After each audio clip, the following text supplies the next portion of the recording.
Prisoner's here, sir. Very good. Send him in. But we haven't got the suit off him yet. He's dangerous. Are you sure? Of course. Victor Fries and I have much in common. We will be fine.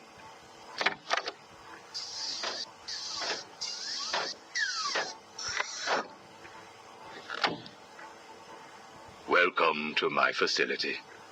Please, take a seat. I prefer to stand. Why am I here? Oh, Victor, there will be plenty of time for that later.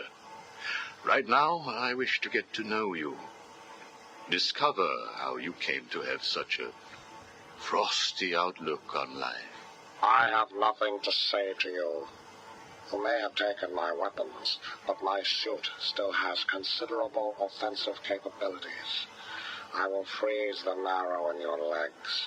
Each bone will shatter and fracture while you remain completely aware of your impending paralysis, begging me to end you. I don't think that you will do that, Victor. Really? Why not? Simple. If you hurt me, your wife will die.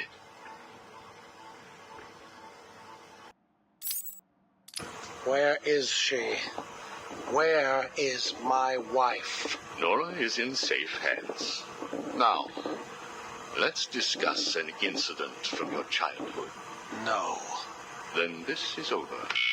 Guard. Wait. What do you wish to learn? Your early years were troubled. I was not a sociable child, but that is all. Even your parents disowned you. They sent you away to a reform school, correct? They did not understand my work. Your work? According to a police report, you froze over a dozen of your neighbor's pets. I have always had an interest in cryonic preservation. I didn't understand why my parents allowed our sick pets to die instead of attempting to save them. So I set about finding my own way. I intended to revive all of those creatures. But you didn't. Which brings us to Nora.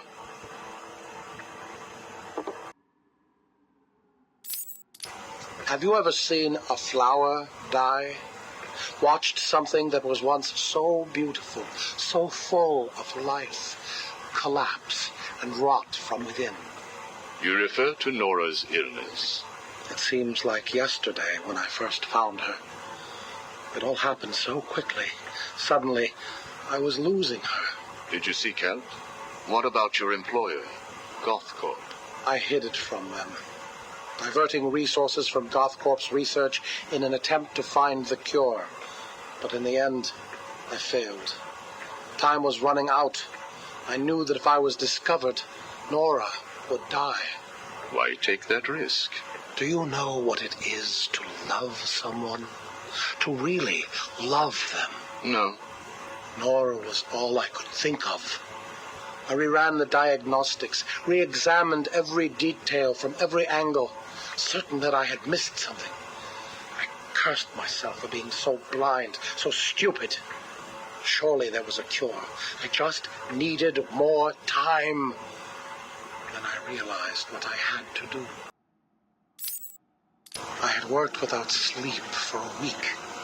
My needs didn't seem important. Sleep didn't matter. Food didn't matter. There was only her. I looked at Nora and I told her that I loved her. She told me there was nothing I could do, that we should just accept fate. She smiled her beautiful smile as she said it. I promised to cure her. And then I pressed the button. You cryogenically froze her, keeping her on ice, so to speak, while you worked on a cure. It broke your heart, but now you had all the time in the world. Did you feel relieved? I went home and fell into a deep sleep. For the first time since we discovered Nora's illness, I dared to dream. But for weeks I had ignored my superior's attempts to contact me. The next morning I overslept. By the time I got to the lab, Ferris Boyle, the CEO, was there waiting. What did he do? He accused me of industrial espionage, which I denied. But then his guards found Nora. Boyle told me that, like all of my research, she belonged to him. I was enraged. I attacked him. His guards beat me back, and in the struggle, I was drenched by the cryogenic chemical I had created. I lay on the floor, helpless, watching the guards steal Nora away. Boyle told me it was a tragedy for such a promising mind to perish in a lab accident. Then he left me to die.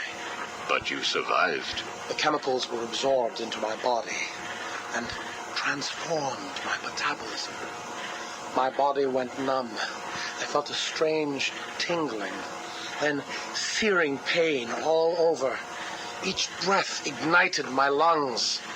I clawed my way back to a refrigeration unit, and as I closed the door behind me, I felt the icy chill calm my aching body.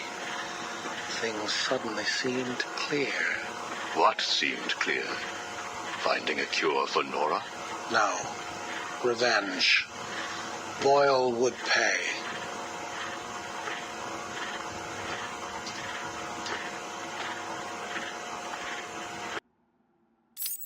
You failed to kill Ferris Boyle, though, didn't you? Yes. Why? You know why. Batman. Though he did return Nora to safety. Until you got her. See? There you go. Blame me. Blame your parents because you failed to revive the neighbor's pets. Blame Ferris Boyle for spoiling your plans to cure Nora. Blame Batman for stopping your revenge against Boyle. And now, your Nora is in danger. Because of you. No, Victor. Because of you. You have always had a heart of ice. You stole people's pets. You stole GothCorp resources. And since then, you've stolen so much more for your own selfish scientific inquiries.